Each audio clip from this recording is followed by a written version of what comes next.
ओम नमः शिवाय। श्री स्वस्थानी व्रतकथा सुन्नको लागि उपस्थित हुनुभएका हजुरहरू सम्पूर्णलाई भगवती श्री स्वस्थानी देवीको कृपा आशीर्वाद प्राप्त होस्। तपाईँका उद्देश्य र मनोकामनाहरू सहजै पूर्ण हुन्। आज श्री स्वस्थानी व्रतकथाको 13औं दिन रहेको छ।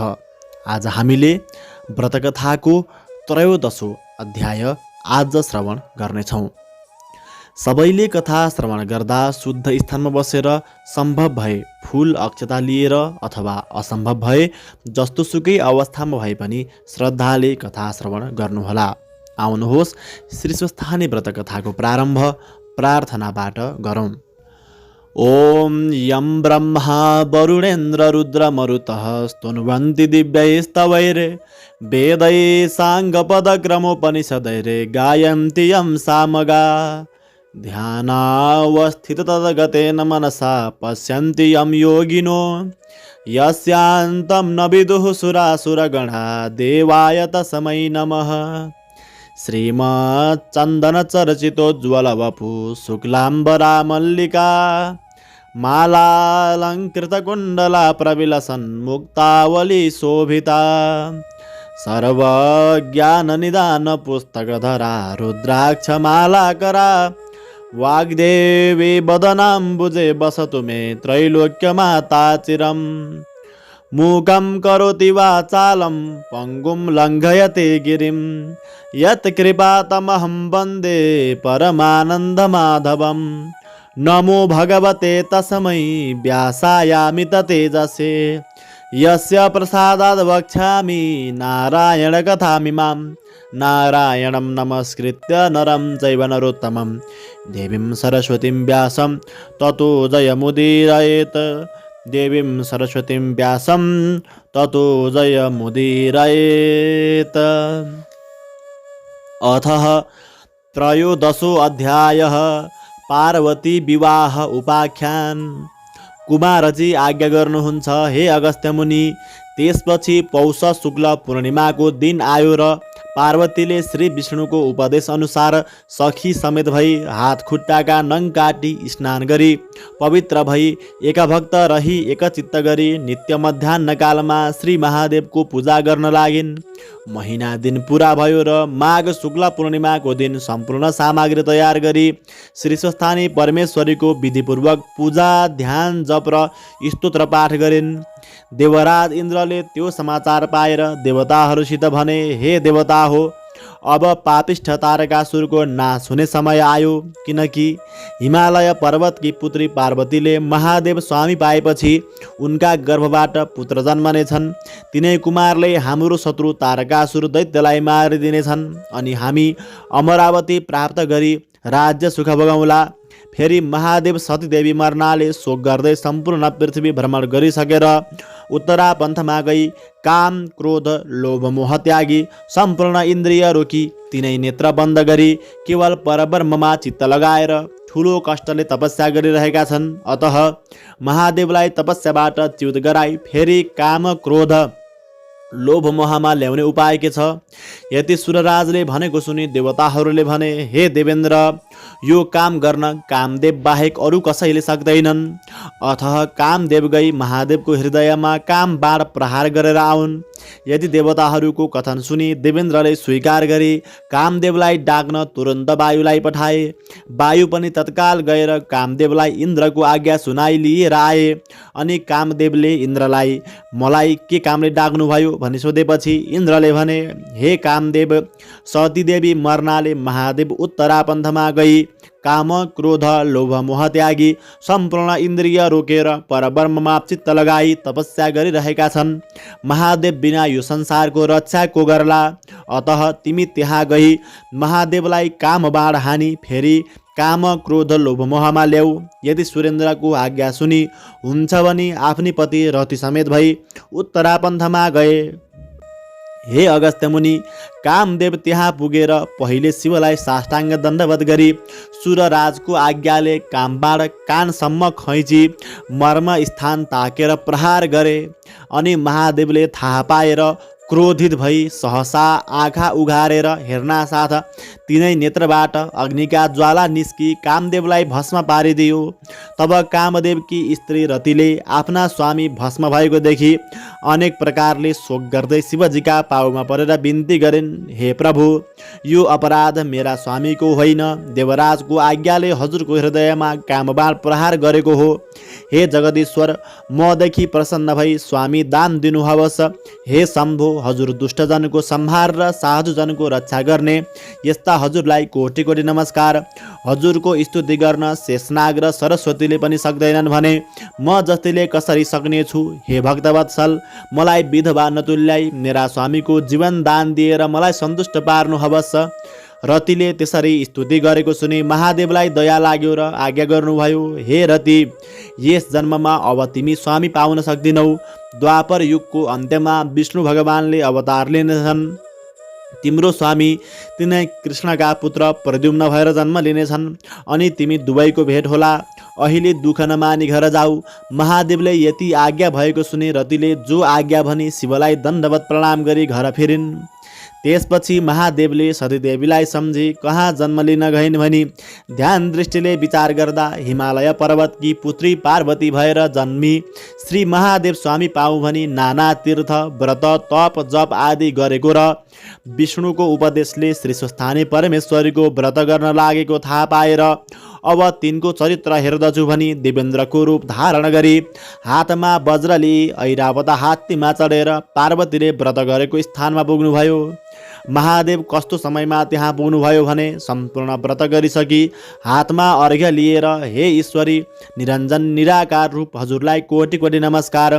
सम्पूर्ण व्रत पनि तिमी, सृष्टि स्थिति संहार गर्ने पनि तिमी, पञ्चमहाभूत र सत्व रज तम त्रिगुण पनि तिमी, यो समस्त ब्रह्माण्डमा आत्मस्वरूप भएकी र आदि शक्ति पनि तिमी, काल स्वरूप पनि तिमी, आदि मध्य अन्त्य पनि तिमी, यस्ती अव्यक्त स्वरूप भएकी तिम्रो गुणगान गर्न शेष र सरस्वतीले पनि नसकेको म कसरी सक्नेछु।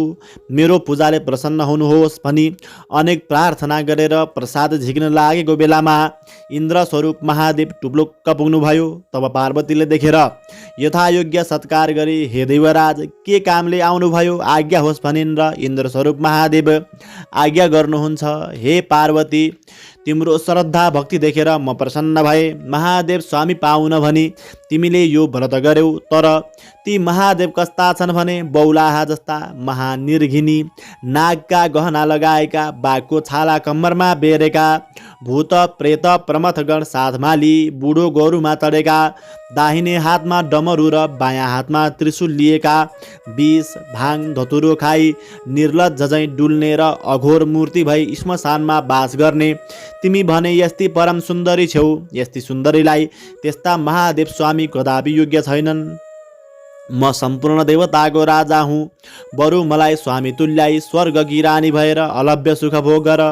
यति इन्द्र स्वरूप महादेवले आज्ञा भएको सुनि पार्वती रिसले चुर भई भर्सन भन्न लागिन्, हे पापिष्ट इन्द्र, मैले यस्तो श्री स्वस्थानी परमेश्वरको व्रत गरेको स्थानमा आएर महादेवको निन्दा गर्यो, म यो सहन सक्दिन। अब म तिमीलाई श्राप दिन्छु भनी श्राप दिन तयार भइन् र इन्द्र स्वरूप महादेव डराई, हे पार्वती, म इन्द्र होइन, तिम्रो चरित्र हेर्न इन्द्रको रूप धारण गरेर आएको हुँ।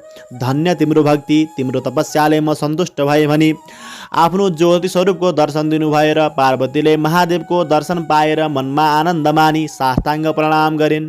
अनि हे जगदीश्वर, मैले अनेक व्रत दान यज्ञ जप तप गरेँ, तैपनि हजुरको दर्शन पाइन। आज वैकुण्ठनाथ श्री विष्णुको उपदेशले गरेको श्री स्वस्थानी परमेश्वरीको व्रतको प्रभावले हजुरको दर्शन पाएँ। अब स्वस्थानी परमेश्वरीको प्रसाद दिन कन्यादान भएको छैन, कसो गरौँ भनी बिन्ती गरिन्। अनि महादेव प्रसन्न भई पार्वती कन्यादान लिन हिमालय पर्वतका घरमा जानुभयो। हिमालय पर्वतले महादेव आउनुभएको देखि आफ्नी पुत्रीले महादेव स्वामी पाउनको लागि भनी बडो हर्ष मानी आफ्नी स्त्री मेनकासित भने, हे स्त्री, हामी धन्य रहेछौँ, पार्वती कन्यादान लिन स्वयं महादेव आउनुभयो। अब कन्यादानको सामग्री तयार पार भनी हराए। अनि वशिष्ठ आदि ऋषि ज्योतिषीहरूलाई डाकी लग्न विचार गरेर अक्षय तृतीयाको दिन लग्न मग्न ठहराई सम्पूर्ण देवता ऋषि यक्ष गन्धर्व किन्नर दैत्य नाग अप्सरा उपस्थित भई यज्ञमा बसे।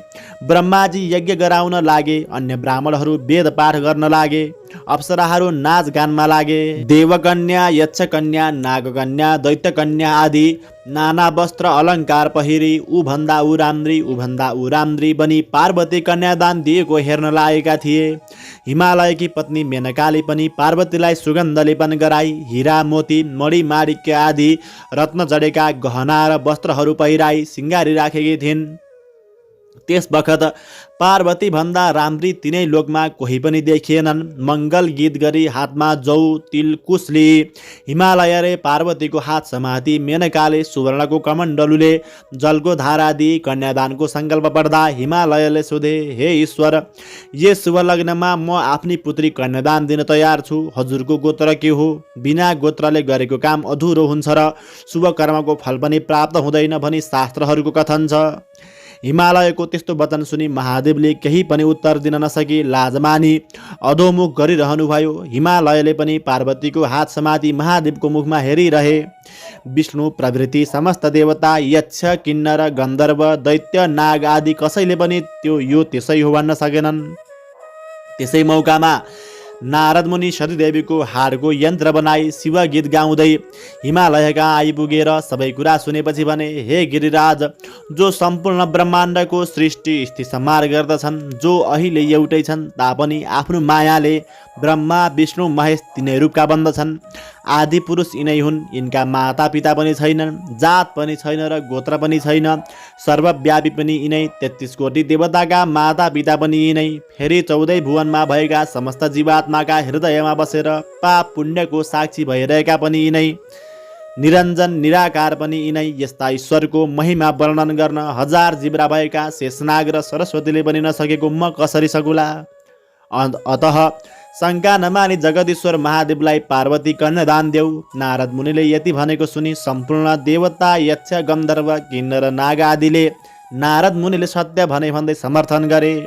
अनि हिमालयले महादेवलाई पार्वती कन्यादान दिए। पार्वतीले महादेवको गलामा फुलको माला पहिराइन् र 3 पल्ट प्रदक्षिणा गरी पाउमा ढोगिदिन्। हिमालयले पनि आएका जति सबै देवता यक्ष गन्धर्व किन्नर दैत्य नाग आदिलाई भोजन गराई यथायोग्य दक्षिणा दिए। त्यसपछि सबैले हिमालयसित भने, हे हिमालय, तिमी धन्य रहेछौ। तिमी झैँ भाग्यमानी 7 द्वीप नवखण्डमा पनि हुन दुर्लभ छ। तिमीले संसारमा जन्म लिएको सफल भयो। किनभने जुन जगदीश्वर महादेवलाई कठोर तपस्याले पनि दर्शन गर्न पाउन्नन्, उनैलाई ज्वाइँ रूपमा पायौ। हामी कृतार्थ भयौँ। अब बिदा पाए आफ्ना आफ्ना आश्रममा जाने थियौँ। निमन्त्रणामा आएका सबैले यति भनेपछि हिमालयले आदरपूर्वक सबैलाई बिदा दिएर सबै आफ्ना आफ्ना आश्रममा जाँदा भए। इति श्री स्कन्द पुराणे केदारखण्डे माघ महात्म्ये कुमार अगस्त्य संवादे श्री स्वस्थानी परमेश्वर्या व्रतकथायां पार्वती विवाह वर्णनं नाम 13 अध्यायः। कथा सुन्ने सबै श्रोताहरूले कथा सुनिसकेपछि अक्षता फूल लिएर हात जोड्नु।